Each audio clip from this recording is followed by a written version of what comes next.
बेशुमार इस तरह के लफ्ज़ हैं जो यानी कि तस्वर मेरा होर होता था, तो जब वो मैंने पढ़ना शुरू किया तो पता चला कि कितने अल्फाज का गलत मतलब मैं समझता रहूं।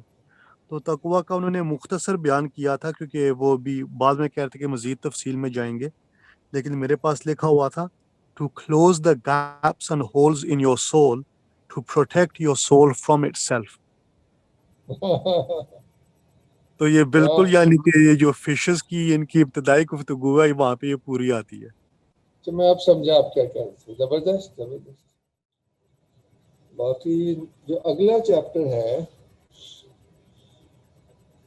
अब उसकी तरफ आते हैं अगले चैप्टर की। उसका इन्होंने पिछले चैप्टर में इंट्रो करा दिया। In order for dissolution to be realized fully, intervention from below is required. Action of influences of the subtle order is involved, and those influences which are destructive and disorganizing. और फिर ये कहते हैं कि ये जो इन्फ्लुएंसेस है ये मटेरियलिज्म के साथ ही नुमायां हो गए थे, बल्कि 18th सेंचुरी में ही नुमायां हो गए थे। किस शक्ल में हुए थे? सूडो स्पिरिचुअलिज्म की शक्ल में। This is a more advanced stage of the deviation of which materialism was a less advanced stage. तो ये पॉइंट से फिर हम अब चैप्टर शुरू करते हैं। ये जो नेगेटिव इन्फ्लुएंसेस है कैसे आते हैं दुनिया में।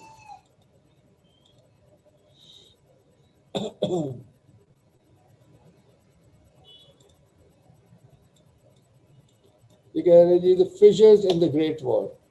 हमने थोड़ी सी डिस्कशन में बात की थी कि यही जो डिसरप्टिव कैओटिक इन्फ्लुएंसेस हैं वो हमारे ट्रेडिशन में हाजूज माजूज के नाम से जाने जाते हैं। जो एक सीसा पिलाई या इस तरह का कोई तस्वर है, दीवार के पीछे उनको बंद किया हुआ है, ये वही दीवार है, ये हर ट्रेडिशन में मिलेगी। और इस दीवार की रिपेयर करना इंसानों का काम है जब उनमें कुछ तोड़ फोड़ होती है। तो अब तो लोगों को पता ही नहीं ऐसी कोई दीवार है तो उसकी रिपेयर क्या करेगी। ये चैप्टर इसके बारे में। However far the solidification of the sensible world may have gone, it can never be carried so far as to turn the world into a closed system. बात तो ये है ना कि आगे फिर क्या होगा कि ये closed system can only from now onwards become more and more illusory and inadequate to the reality. तो पिछले चैप्टर में भी उन्होंने कहा था कि अब वो जो सेंस ऑफ सेफ्टी था ना वो डिसप्ट हो चुका है। अब वो स्टेबिलिटी नहीं रही माशरों में और चीज़ों में, और इसके साथ साथ जो चेंज है वो स्पीड अप हो चुका है, तो उससे और इंस्टेबिलिटी आई है। ये पिछले चैप्टर में कह चुके। ये उधर से बात शुरू कर रहे हैं कि भाई ये क्लोज सिस्टम ज़्यादा देर नहीं रहता, क्या होता है उसमें धड़ाड़े आने लगते हैं। Fissures have been mentioned previously as being the paths whereby certain destructive forces are already entering and must continue to enter ever more freely. According to traditional symbolism, these fissures occur in the great wall that surrounds the world and protects it from the intrusion of malefic influences coming from the inferior subtle domain. ये जो अभी हाजूज माजूज ये हर tradition में ना मुख्तलिफ नामों से जाने जाते हैं।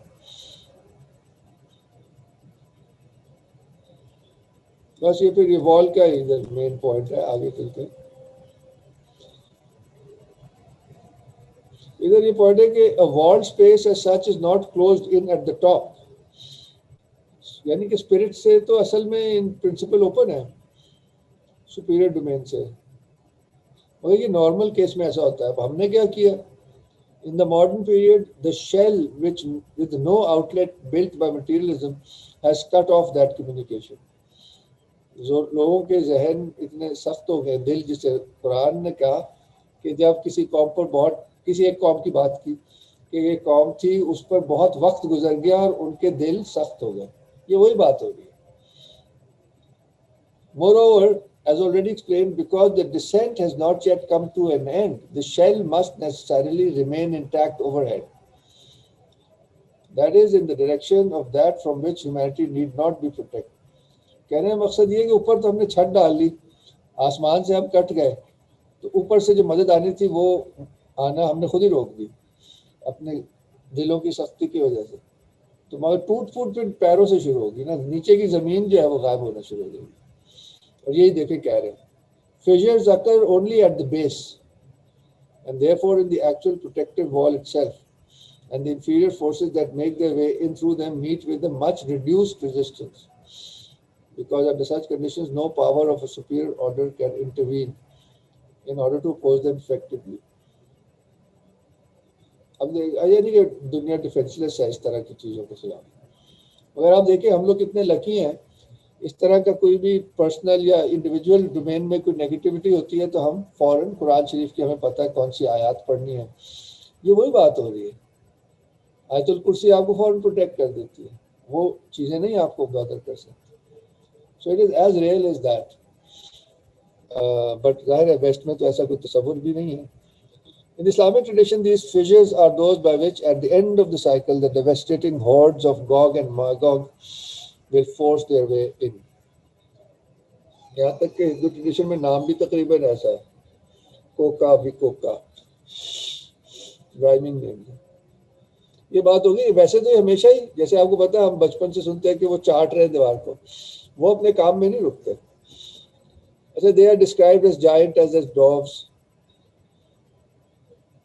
They can be connected to the subterranean fire, the guardians of the hidden treasure.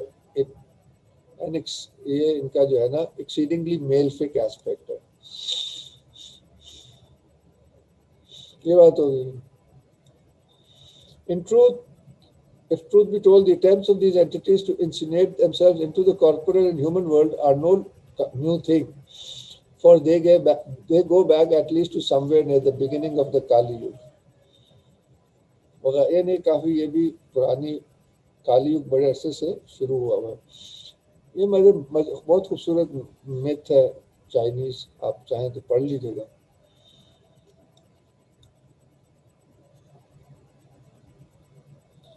Chinese tradition relates in symbolic term that new Kua sister, यानी कि ये substance and essence की बात हो रही है, ये principles है, कोई असल शख्सियात नहीं है। Sister and wife of Fu Sai, who is said to have reigned jointly with him, melted stones of 5 colors. These are the 5 elements in order to repair a tear in the sky made by a giant.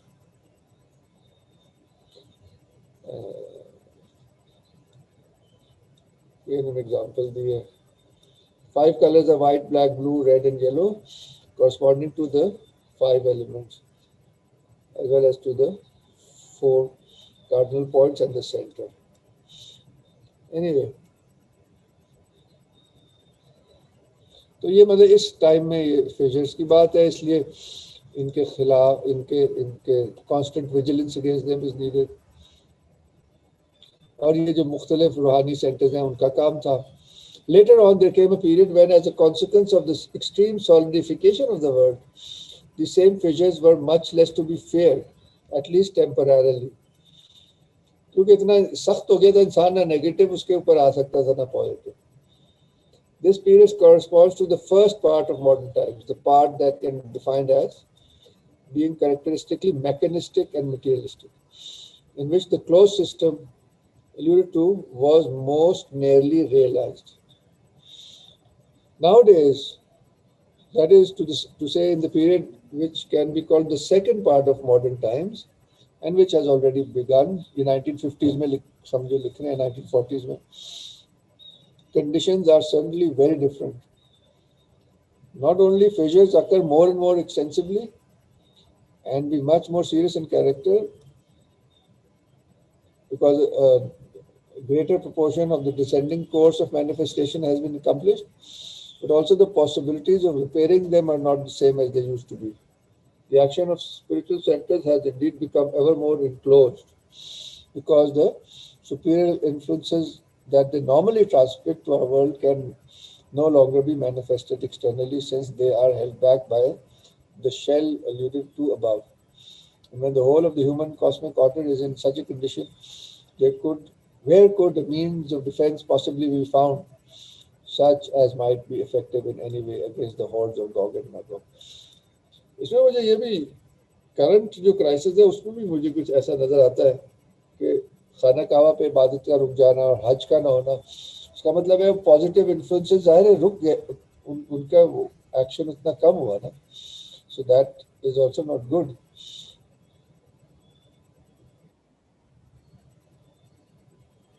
इससे पहले जो हिस्सा था तैमूर शाह, जब मैं वो पढ़ रहा था, जो मटीरियलिस्टिक और मॉडर्न पीरियड की जब वो तज़किरा करते हैं, तो मेरे जहन में आ रहा था कि ये जो हमारे यहाँ भी जो एक ट्रेडिशन था वो कितना मुतासर हुआ था.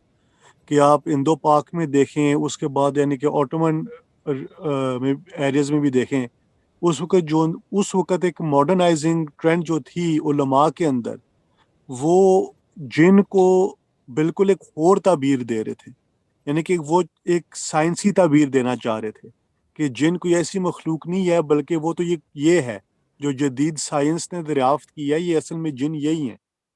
यानी कि वो भी क्योंकि इतने कट गए थे, वो एक क्योंकि फिशेस जो ये बात कर रहे हैं, फिशेस के क्लोज होने से वो एक स्पिरिचुअल रेल्म से बिल्कुल एक आदमी इंसान लाताल्लुक हो चुके थे.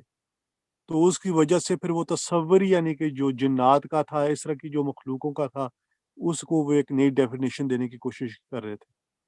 अच्छा, ये जो अभी आपने बात की है, हम कह सकते हैं कि ये फर्स्ट फेज ऑफ मॉडर्निज्म की निशानी है, जब मटेरियलिज्म ज्यादा जोर पकड़ा और ये मशीनों से लोग मरूब हो गए, जी. तो कायनात ही में हर चीज का वो ढूंढना शुरू हो गया ना. फिशर्स तो इससे अगले पॉइंट पे आएंगे ना, कि जब जो प्रोटेक्टिव शेल है वो टूटना शुरू होगी. प्रोटेक्टिव वॉल, शेल तो हमने खुद ही बनाई है ना, वॉल वो है जो जो नीचे की चीजों को रोकती है. तो वो आप तो पॉजिटिव सेंस में फिशर्स कह रहे हैं ना, तो मेरा ख्याल है नहीं, नहीं आप किस सेंस में कह अच्छा, रहे हैं? वैसे तैमूर साहब, इससे ये थोड़ा ये भी समझ आती है कि ये जो मुख्तलिफ एजेस जो हैं, गोल्डन, सिल्वर, ब्रॉन्ज और आयरन, या जो मुख्तलिफ युग हैं, इनमें बेसिकली ये वो जो क्योंकि दो इन्फ्लुएंसेस, ऐसा लग रहा है कि जैसे दो इन्फ्लुएंसेस आपस में compete कर रहे हैं. मतलब वैसे तो उनमें कोई इस तरह सिमेट्री नहीं है, लेकिन जस्ट जस्ट फॉर अंडरस्टैंडिंग कि जो एक जो पॉजिटिव स्पिरिट का इन्फ्लुएंस है और एक फिर ये नेगेटिव इन्फ्लुएंस है, ये आपस में compete करें. गोल्डन एज में जो पॉजिटिव इन्फ्लुएंस है वो completely डोमिनेंट होता है, completely under the influence of the spirit. और जो नेगेटिव इन्फ्लुएंस है उससे आप 100% टोटली प्रोटेक्टेड होते हैं, या जो ग्रेट वॉल बहुत मजबूत होती है. तो जैसे जैसे आप हर अगली एज में जाते जाते हैं, तो लग रहा है ऐसे जैसे ग्रेट वॉल जो है वो कमजोर होती जाती है, होती जाती है, होती जाती है. अच्छा, फिर एक ऐसा बीच में छोटा सा फेज आता है गालिबन, जिसमें ये दोनों इन्फ्लुएंसेस एक दूसरे को बैलेंस आउट कर जाते हैं. मेरे ख्याल ये वो फेज है जिसको वो कह रहे हैं कि जिसमें एक फीलिंग आती है क्लोज सिस्टम की. उसके बाद फिर नेगेटिव इन्फ्लुएंस डोमिनेंट होना शुरू हो जाता है, और फिर वो इतना डोमिनेंट होता है कि फिर ग्रेट वॉल में बड़े सिग्निफिकेंट फीचर्स आ जाते हैं. तो बेसिकली ये वो पहले स्पिरिट डोमिनेंट है, फिर आहिस्ता आहिस्ता आहिस्ता आहिस्ता आहिस्ता जो नेगेटिव फोर्सेस हैं वो बढ़ना शुरू हुई, फिर बैलेंस आउट हुई, और फिर नेगेटिव फोर्सेस डोमिनेट हो. तो मेरे ख्याल ये 4 युगों के अंदर यही प्रोसेस है. और फिर सडनली एकदम से अगली गोल्डन एज आती है, जिसमें फिर वही सिचुएशन रीस्टोर हो जाती है, जिसमें everything is now under the influence of the spirit. और फिर जो नेगेटिव फोर्सेस हैं वो ऑलमोस्ट, जो उनका इन्फ्लुएंस ऑलमोस्ट जीरो हो जाता है, और ग्रेट वॉल फिर अपनी मजबूती के साथ रिस्टोर हो जाती है. तो गालिबन ये एक नजर आ रहा है साहब के पास.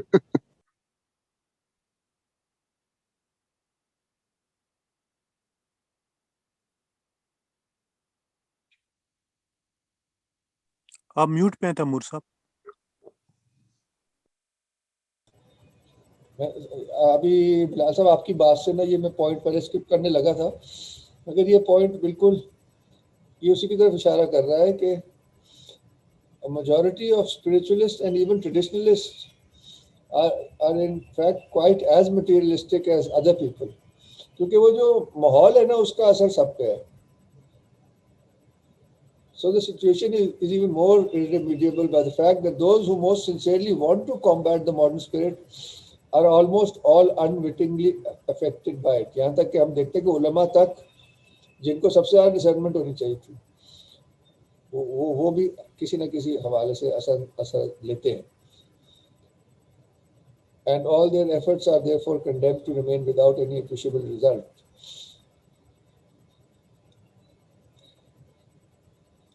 तो उसके लिए कह रहे असली रूहानियत चाहिए, और वो असली रूहानियत जो है is the very thing that is made impossible by the influence of the modern spirit, with all its limitations, even in the case of those who might have some intellectual capabilities of the required kind if conditions were less abnormal. But apart from all these negative elements, the difficulties now under review have an aspect that can be called positive. And this may be taken to include everything in our world as we know it that is actively favorable to the intervention of subtle influences of an inferior kind, whether its work be done consciously or unconsciously. The logical sequence here would be to consider in the first place the more or less determining part played by the actual agents of the whole modern deviation. Since the intervention of inferior influences rarely represent a new phase in the said deviation and fits in exactly with the sequence of the plan by which it is brought about, it would clearly be necessary to seek in some such direction for the conscious auxiliaries of the malefic forces, to the extent to which they are individually conscious of what they are doing may actually. इधर कहना चाह रहे हैं कि ऐसी फिर इन influences को इस दुनिया में असर करने के लिए कुछ मीडियम्स भी चाहिए होते हैं, उस तरफ बात कर रहे हैं. उसमें से कुछ मीडियम्स कॉन्शियसली एक्टिवली उस प्लान का हिस्सा है, और कुछ जो है वो यूज हो रहे हैं, उन्हें पता ही नहीं. कि इधर ये बात की है कि कई जो है बेचारे गुड फेथ में है, मगर उन्हें पता ही नहीं है कि ट्रू फोर्सेस ये क्या है, क्योंकि उनकी सारी जहनियत ही इतनी मटीरियलिस्टिक हो चुकी है. So they are duped into being tools of the negativist. तो इनमें कौन कौन आ जाता है? Ingenuous adherents of all sorts of neo-spiritualist organizations, to the intuitionist philosophers by way of the meta-psychical scientists, अपने ज़माने की बात कर रहे हैं, and the psychologists of the more recent schools. तो इधर इस कहते हैं इसको छोड़ देते हैं. In the mean times, अब अगले जो 2 चैप्टर्स हैं जो मैंने तो स्किप किए, आप पढ़ सकते हैं, बहुत ही इंटरेस्टिंग है कि ये नेगेटिव जो इन्फ्लुएंसेस है कि हमारे किन किन इंटरवेंशन से और एक्सेंचुएट हो रहे हैं. कह रहे हैं जैसे कि पुरानी साइट्स को खोद देना, सेक्रेट साइट्स, ऐसी चीज़ें जो छुपी हुई थी, उनके साथ चीज़ें जुड़ी हुई थी, हमें तो पता भी नहीं, आप उनको अनलीश करे जा रहे हैं. In the meantime, some examples must be given of some of the ways in which fissures can actually be brought about, and also of the supports that the inferior order of subtle or psychic influence are able to find in the cosmic environment itself. यानी कि ये negativity के कुछ areas भी होते हैं, तो वहाँ पे ये फोर्सेस जो है ये जमा हो जाती हैं. इसमें कभी ह्यूमन एजेंट्स शामिल होते हैं, कभी पुराने लेफ्ट ओवर चीज़ें जो हैं वो चार्ज हो जाती हैं. To assist them in bringing their action to bear on the human world.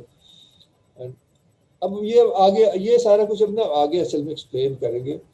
ये अभी सीन जो है ना ये सेट हुआ है, लॉजिकली आहिस्ता आहिस्ता बढ़ रहे. तो ये अब यहाँ से अगर आप खुद भी पढ़ेंगे ना, आप इस बुक को आराम से फॉलो कर सकेंगे, क्योंकि सारा जो थियोरेटिकल फ्रेमवर्क था मेरा ख्याल अब आपके सामने क्लियर है. मकसद यही था कि फ्रेमवर्क आपको पता चल जाए, तो ये किताब तो गाए बगाए इंसान खोल के पढ़ता रहे. तो कवर टू कवर पढ़ना बहुत मुश्किल है, काफी मुश्किल किताब है. अच्छा, वैसे तैमूर साहब इस चैप्टर को पढ़ के तो वो जो हजरत जुल्करनैन का जो वाकया है कुरान में, वो ज्यादा बेहतर तरीके से समझ आता है कि वो जो दीवार उन्होंने बनाई थी उस दीवार का असल मतलब क्या है. क्योंकि आजकल वो यूट्यूब के ऊपर भी काफी लोग अजीबोगरीब किस्म की इंटरप्रिटेशन भी करते हैं इस दीवार की. तो मेरे ख्याल गिनो ने मेरे ख्याल एग्जैक्टली बता दिया है कि वो इस दीवार का बेसिकली मतलब क्या है.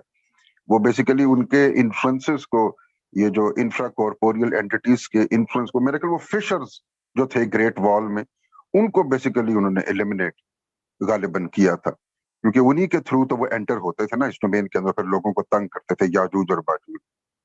तो मुझे लगा कि ये मेरे ख्याल ये सबसे बेस्ट एक्सप्लेनेशन वैसे मुझे नजर आई है बिल्कुल, इंटरप्रिटेशन। बहुत अच्छी आपने मिसाल दी है, बिल्कुल।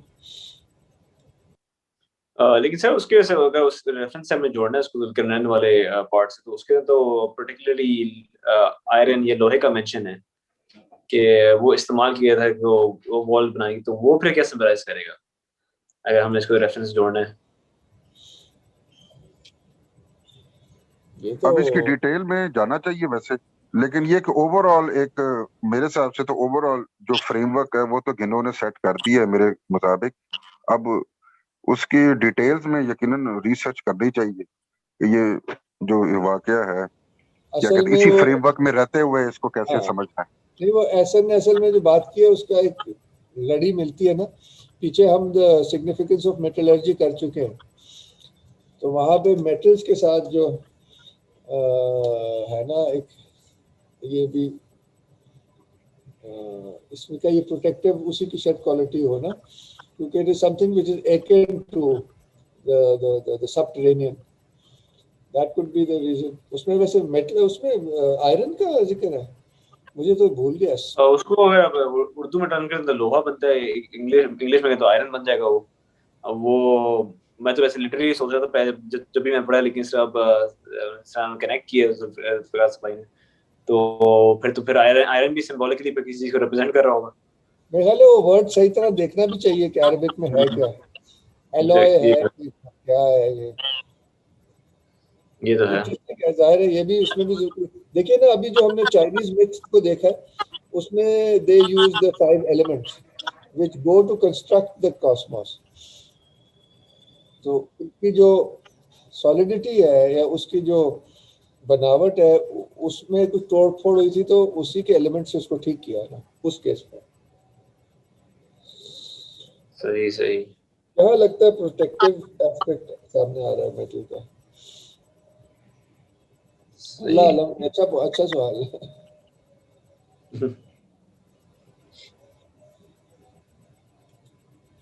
और जी कोई चीज ऐड करना चाहें?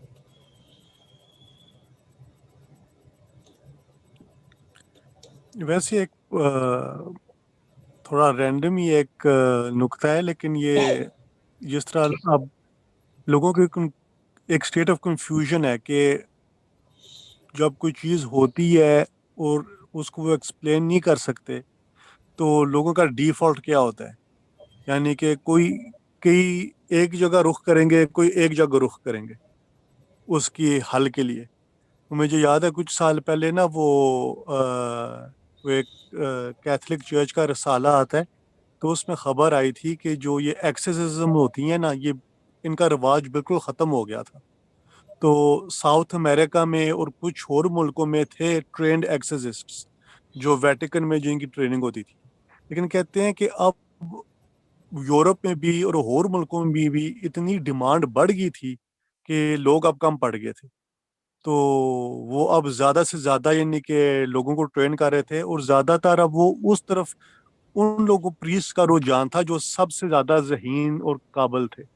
वो अब एक्सेसिज्म का उस शोबे में जा रहे थे ये तो बिल्कुल कि मैच कर अब रहा है। लोग यानी कि कई बीमारियां या कोई तकलीफें परेशानी होती थी, नहीं तो ये तो तो मैच वो यानी कि करता उसको ना एक जो मेटाफिजिकल एक्सप्लेनेशन ढूंढते थे। ये दूसरी तरह से मैं देखता हूँ इसको, इस चैप्टर के जो गैनन ने जो नक्शा खींचा है उसमें तो ये बिल्कुल मुझे तो मैच करता नजर आ रहा है कि एक वक्त ऐसा था कि साइकिल्स जो है वो हार्डन्ड थी, अब जो साइकिल्स हैं वो टूट फूट का शिकार है। ये सिर्फ मैक्रोकॉज्म में नहीं हो रहा, इंसानों में भी हो रहा है। तो जब इंसानों में होगा तो फिर नेगेटिव जी हाँ। इन्फ्लुएंसेस और ये जो जिसके लिए ये एक्सर्सिज्म की जरूरत पड़ती है, तो ये मेरे ख्याल से बिल्कुल मैच करता है to the conditions that he has described. जी जी। और एक और बात भी वैसे है तो वैसा कि अभी अभी भी मतलब कि वो अभी ये वो स्टेज है गालिबन कि जिसमें ये जो भी इंफ्रा कॉर्पोरियल साइकिक एंटिटीज हैं, इनको कॉर्पोरियल डोमेन में असर डालने के लिए गालिबन किसी होस्ट की जरूरत पड़ रही है। तो मेरे ख्याल अभी वो स्टेज आनी है कि जिसमें ये एक्चुअली कॉर्पोरियल डोमेन के अंदर आ जाएंगे बगैर किसी होस्ट के। गालिबन शायद ऐसा भी होगा ना कि शायद किसी होस्ट के बगैर भी ये कॉर्पोरियल डोमेन में एंटर हो जाएंगे। मेरे ख्याल गनोन शायद यही कहना चाह रहे ये नहीं वैसे कह रहा, वो ये कह रहे हैं कि दे नीड सपोर्ट से मरा था बंदे, यानी कि जो कॉन्शियसली या अनकॉन्शियसली, इसलिए मीडियम्स को कह लें जो। तो लेकिन वो जो कहा गया कि वो याजूज माजूज जो हैं वो क्या कहते हैं उतरेंगे हर तरफ से, हर डायरेक्शन से, तो वो गालिबन ऐसा तो नहीं कि वो वाली स्टेज आ जाएगी कि जिसमें शायद उन्हें होस्ट की भी जरूरत नहीं होगी कॉर्पोरियल डोमेन में एंटर होने के लिए? क्या ऐसा भी हो जाएगा?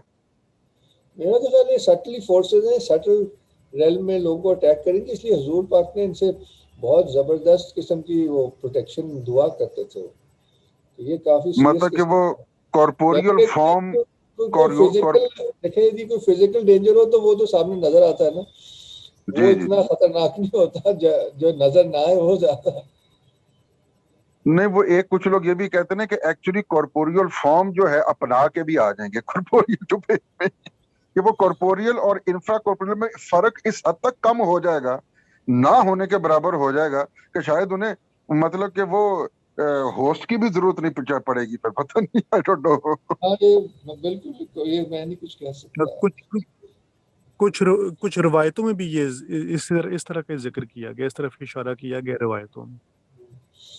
वैसे इस मौजू पे ना कि ये जो सटल फोर्सेस हैं किस तरह असर करती हैं, होस्ट को किस तरह ढूंढती हैं, फिर उसको किस तरह मैनिपुलेट करती हैं, इस पे एक बहुत बेहतरीन ड्रामा बना था यहाँ पे, बीबीसी पे आया था। तो वो चर्च और प्रीस्ट के साथ मिल के उन्होंने उसको बनाया था।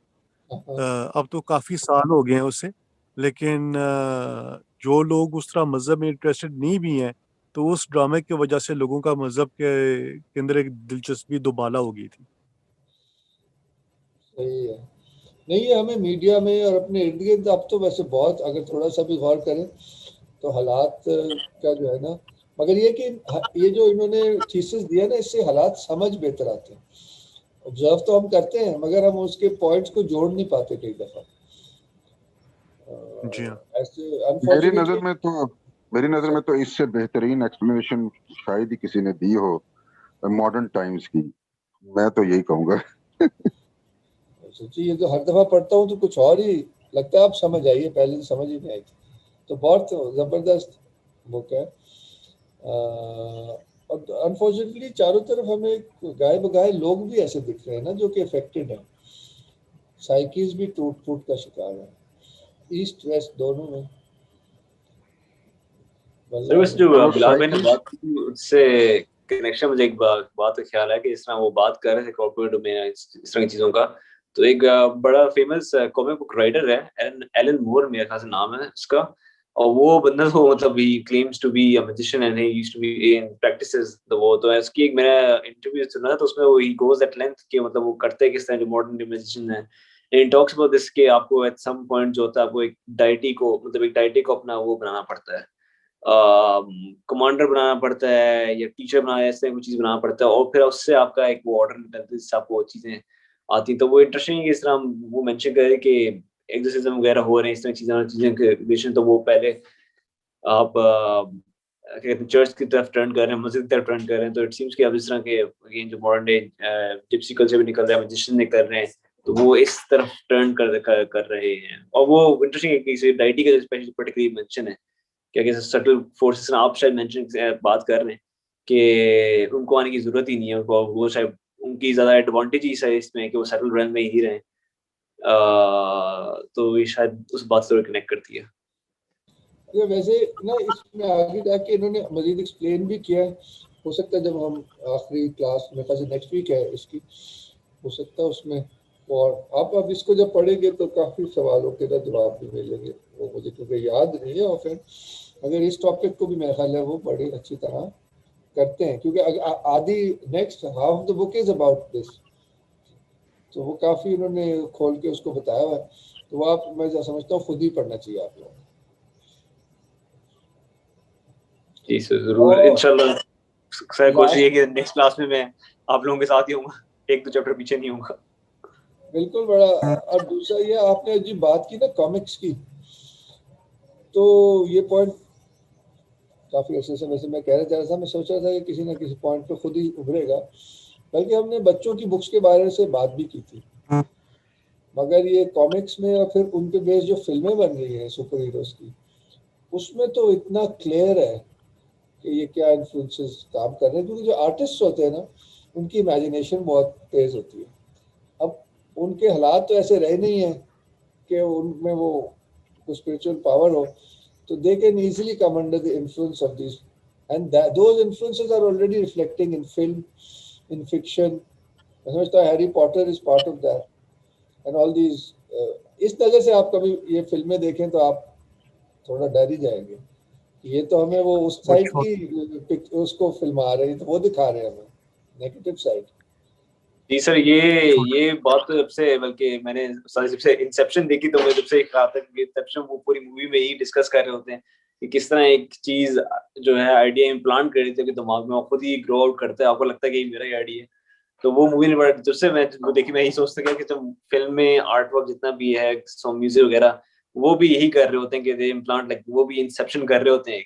और वो, लेकिन आर्टिस्ट के दिमाग में इंसेप्शन कहाँ से हुई है वो फिर अल्लाह ही वजह जाने। ये तो डेफिनेटली है सर कि आपने जो बात की कॉमिक बुक्स वाली, सर बल्कि मुझे इसी ख्याल है कि मेरे ख्याल से कोई अर्ली चैप्टर में कहीं रेने ब्राउन बात करते हैं कि, मैं थोड़ा सा फजी हो गया लेकिन वो कहीं बात करते हैं कि फिलोसफर जो होते हैं वो थोड़ा लेट होते हैं। आई थिंक वो उस वक्त वो डिस्क्राइब कर रहे थे कि जो चेंजेस आए होते हैं साइकिल्स के अंदर, या जो जो भी सोसाइटी इस पॉइंट पे होती है, तो जो हो रहा होता है फिलोसफर्स थोड़े से थोड़ा लेट आ रहे होते हैं। मतलब कुछ हो चुका होता है, फिलोसफर्स के बाद में उस पर एक तरह तफसरा कर रहे होते हैं। मुझे कुछ इस तरह को समझ आया था। उससे मुझे ये कुछ ख्याल आया था कि शायद जो फिर जो इस तरह की जो चेंजेस लाने वाली सोर्सेज जो हैं वो फिर एक तरह से आर्ट और आर्टिस्ट के पास चला जाता है, क्योंकि वो आई गेस वो सपोज वो इंटुइशन से काम कर रहे होते हैं इन द मोमेंट वाली। किसी ने, दोस्त उसने एक बात कही थी एक दिन, जो अच्छा आर्टिस्ट होता है, चाहे वो जिस तरह का भी फन बना रहा हो, म्यूजिक में हो, कुछ भी हो, उसका उसका अच्छा होने की निशानी होती है कि उसकी जो फिंगर होती है वो पल्स पर होती है सोसाइटी के, उसको एग्जैक्टली पता भी ना हो कि वो क्या एग्जैक्ट, चाहे वो बुरी हो या अच्छी हो, वो उसको रिप्रेजेंट कर रहा होगा, लेकिन उसको निकाल रहा होगा वो आगे समाज। सपोज म्यूजिक में भी नजर आता है हमारे अब पर्टिकुलरली म्यूजिक के अंदर। बिल्कुल, यानी कि हम कोई क्लोज्ड एंटिटीज नहीं है। मॉडर्निटी तो हमने ये सिखाया ना। सो ये मुख्तलिफ लेवल्स पे इन्फ्लुएंसेस और कनेक्टेड है। जैसे आपने कहा आर्टिस्ट जो है वो उसी का एक वो मीडियम बन जाते हैं, सोसाइटी का भी बन जाते हैं, कुछ और चीज़ों का भी बन जाते हैं, यूज होते हैं शायद। तो ये एक पूरा अलग एक सब्जेक्ट है। और ये, मगर ये हकीकत, मुझे तो लगता है हकीकत है आज के दौर की, कि इसमें बड़े तो ही नेगेटिव इन्फ्लुएंसेस तो खुल सारी के ये। मूवी मुझे याद आई थी वो, आई थिंक आपके वाले साहब ने जो एक इंटरव्यू, बहुत पुराना वो इंटरव्यू मुझे मिला था उनका, तो उसमें इन्होंने ऐसी कहीं बात की थी कि जिस पॉइंट पॉइंट में बात की थी, आई थिंक वो अपने जो इनके शेख थे उनके पास गए थे, तो उनसे उन्होंने ये बात पूछी थी कि जो भी मैं बना रहा हूँ, मुझे कैसे पता कि मैं सही बना रहा हूँ कि मैं कुछ नहीं बना रहा। तो वो उससे मुझे ये बात याद आई कि उन्होंने जो बात की थी कि किस तरह एक आर्टिस्ट को कॉन्फिडेंस किस तरह है कि जो मैं बना दूं, कोई भी स्टोरी लिख दूं, कोई कुछ म्यूजिक बना, कुछ भी बना दूं, और वो उसका इन्फ्लुएंस कहाँ से आ रहा है, वो सही है कि नहीं, वो लोगों को सही रास्ते पे ले जाएगी, उल्टे उल्टे रास्ते पे ले जाएगी। तो वो जब मैं सुना था वो, उससे मुझे इस बात का बड़ा ख्याल आता है कि ये तो बड़ी अजीब सी जिम्मेदारी होती है एक आर्टिस्ट के ऊपर, चाहे वो जिस तरह का भी हो जाए। डिज्नी के ये जो आप कार्टून तैमूर बड़े साहब आप मशहूर। कह रहे थे ना, ये बिलाल साहब ने उस दिन जो आर्टिकल भेजा था ले लाइंस वाला, वो आई वाज रीडिंग दैट, तो वो मेरे उस पे खुला हुआ था सफारी पे। अच्छा, मेरी बेटी ने देखा है तो उसने कहा आपको क्या पता ले लाइंस क्या होती हैं। मैंने कहा मुझे तो चलो नहीं पता, तो तुम्हें कैसे पता है कि ये क्या होता है। एंड शी न्यू कि ले लाइंस क्या होती हैं, बिकॉज उसने कोई फैंटेसी फिक्शन पढ़ी थी जिसमें ले लाइंस वो जगह थी जहां मैजिक होता था, वो एरियाज थे, so she knew about it. एक चीज जिसकी मुझे एग्जिस्टेंस का ही नहीं पता, वो बच्चों को पता है। तो वो इस तरह आपकी जनरेशन में सीप इन कर रहे हैं चीजों को। और ये स्पीड बहुत कमाल है। देखिए आपकी बिल्कुल जनरेशन को नहीं पता, अगली जनरेशन का सिनारियो ही बदल चुका। बिल्कुल। वैसे स्पीड फर्क ये बहुत है। है तैमूर साहब कि अब जो कार्टून्स है ना या कॉमिक बुक्स हैं, इनमें बहुत वाजिया यानी कि इन योर फेस हर चीज होती है।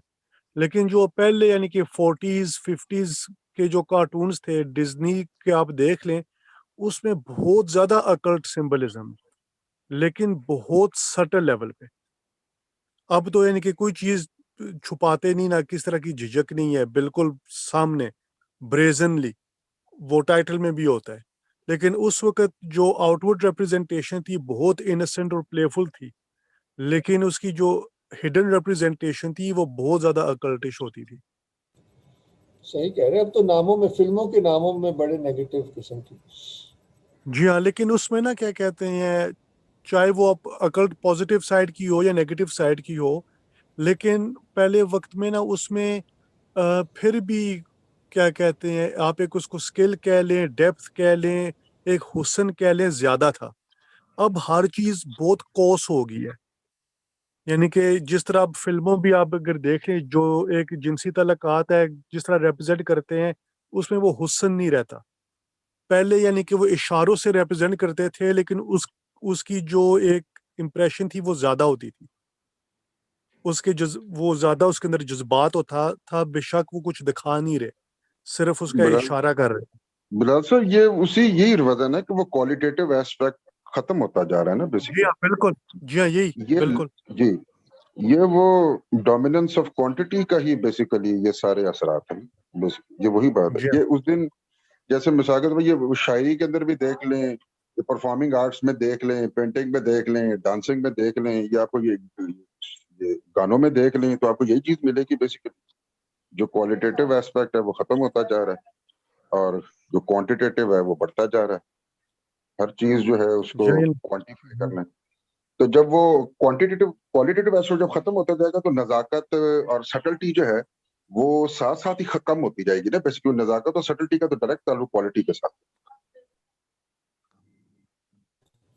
यानी कि पहले जो डांस फॉर्म था, कथक वगैरह हो गया, हाथ के हल्के से इशारे में इतना कुछ वो कह देते थे। और अब तो पूरा जिस्म को इधर उधर कर देते हैं, लेकिन उसके अंदर कोई मान ही नहीं होते। बहुत बहुत खूब बात की, बिल्कुल सही है।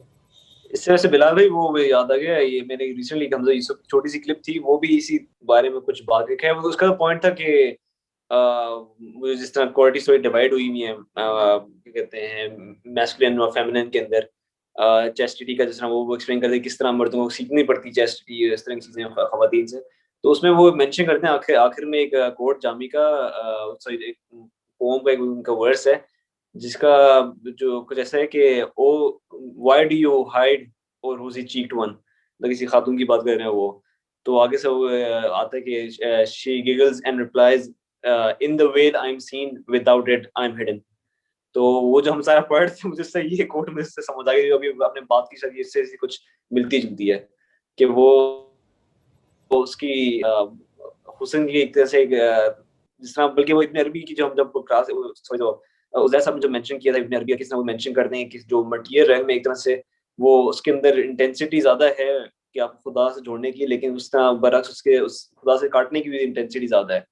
तो वो एक बैलेंस है। तो वो उसमें भी शायद यहाँ यही अप्लाई होता है कि वो जहाँ हुस्न की इंटेंसिटी ज्यादा है, तो उसको अगर आप देखें तो आप वो फिर वहीं आप भूल जाएंगे उसकी एक्चुअल क्वालिटेटिव एस्पेक्ट जो है। बहुत दिलचस्प बात, सही बात है।